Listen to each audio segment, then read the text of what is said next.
Hey guys, how y'all doing? Good morning, good evening, good afternoon to all those around the world. Welcome back to another Pokemon Unite video featuring Sylveon, Espeon, Double Jungle, having a good time, learning this with my buddy down here. You cannot play this playstyle in a solo queue environment. You cannot do this because your randomers are not going to be competent enough to double jungle with you in a solo queue world. So I want you guys to think about this in a stack situation where you're playing with a team where you guys can coordinate, you know what I mean, get synergy and make this better. This is where this is going to shine.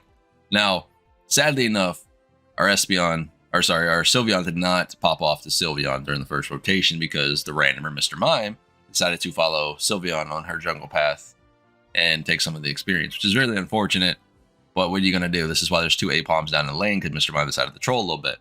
But on top of that, generally, what we do is we hit level 4, then we go gank either top or bot lane, or we split up and do it that way.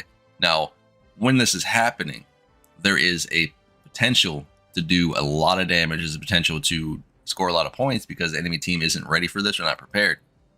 We are taking Psyshock and Psybeam this game, by the way. The reason why we're taking Psybeam over Future Sight is because you guys are probably missing out on what this ability actually does, for instance. And I know everybody and their brother is going to be like, take Future Sight, it's so much better. No, you guys are missing this out, missing the point. So Psybeam does a lot of damage to targets that have max HP. So anyway, targets that have more HP, Psybeam would do a lot more damage to. Now, on the initial shot of Psybeam, it will break off like a fork and hit people that are next to it, per se. But those targets that they do damage to also take damage, well, for percent HP, all that sort of thing. But it does more damage. Listen to me, it does more damage if you hit a target with Psybeam that has a hindrance. So a slow, a stun. Now, what does Psyshock do? Psyshock stuns a target. Therefore, you can hit them with Psybeam afterwards, dealing increased damage. All right. Now, besides the point, our team is also running with a Jungle Invade Greed in here, which is very, very detrimental to anyone's health, to be fair, because let's be honest, no team I see so far, even in the random queues, in your stacks or whatever, people don't know how to deal with Greedent still, and he's been out since October, boys. Oh, hello? We still here? Please? Nice. Sorry, Pokemon Unite servers at the finest, even though you saw my FPS. Crazy. But, so we had double jungle here and an invading Greedent.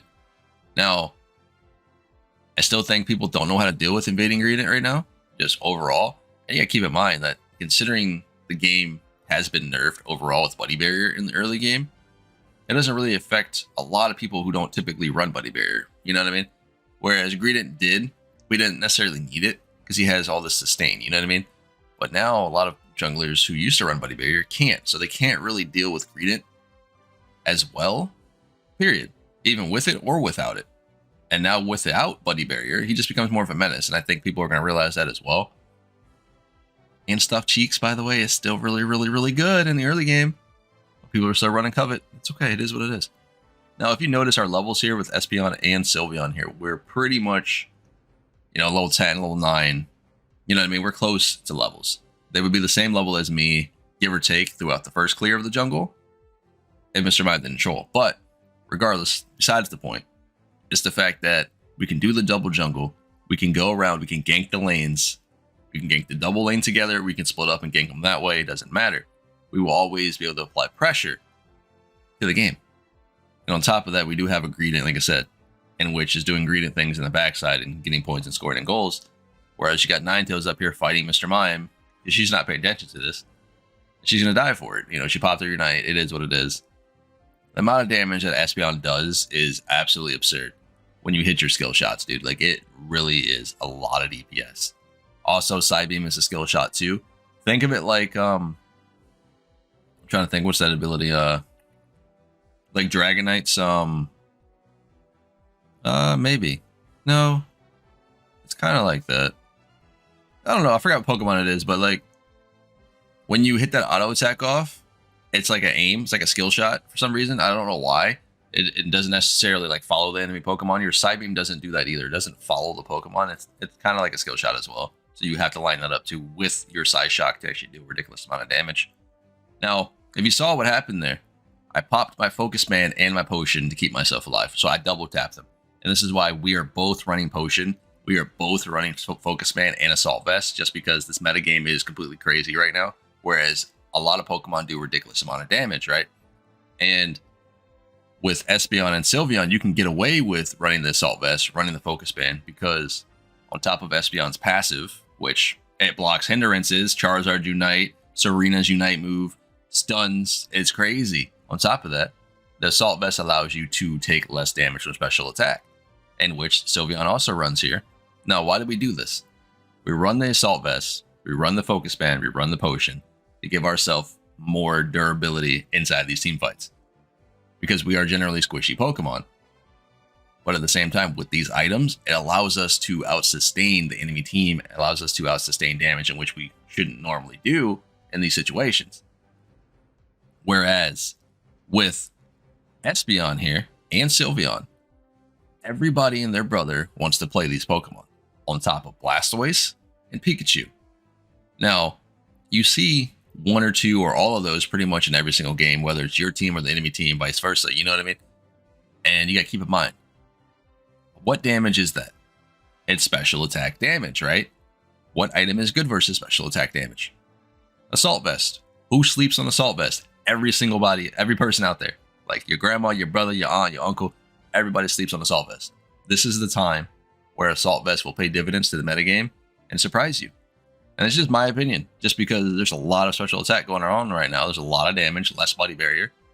So running Assault Vest with your passive is ridiculous. It really is. It allows you to make some mistakes. You know what I mean? You keep yourself alive in these team fights. But generally speaking, it just keeps yourself alive in these Zapdos fights where you actually want to be around for long enough to actually deal damage. And sometimes that's hard to do with Espeon because, again, Side Shock, Skill Shot, you got to land it to actually be relevant. Whereas with Sylveon, this build setup, you guys have seen it on the channel, featured on the channel as of late. This build setup with Sylveon, she's already bulky enough with Mystical Fire and Draining Kiss on top of Potion, Focus Band, and Assault Vest. I mean, you have ridiculous amount of sustain. So it's like you're another bulky front line for your team, which half the time in solo queue environment, you need one, right? Because everybody and their brother wants to play DPS now. So, I mean, these are things you got to consider. Now, do I think this is going to work in actual games? Of course it is. You're darn right. You want to know why? We're sitting here playing in stacks. You are more coordinated in stacks than you are in solo queue, right? Meaning playing with randoms, per se. Whereas when you're playing with randoms, this is going to be something that's a lot harder to do just because you can't always rely on your random teammates. You don't know what they're going to do as a player. You know what I'm saying? But when you're sitting here playing in a stack, you know what you're going to do. You know what your team's going to do because you're going to coordinate these things. So it does work and it can be very, very consistent. And I can't wait for other players, other teams to actually be trying this out. Now, I'm not saying include Jungle Green into the thing as well because that could be hard for players, especially when you're doing that when the meta would be typically 1-1-3. You know what I'm saying? Either way, guys, this has been Pawseplays. Hope you guys smash that like button. Come join that Discord. Come tell me I suck. It is what it is.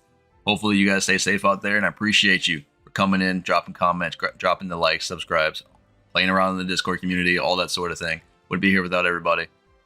I will catch you guys in the very next video. I'll see y'all later.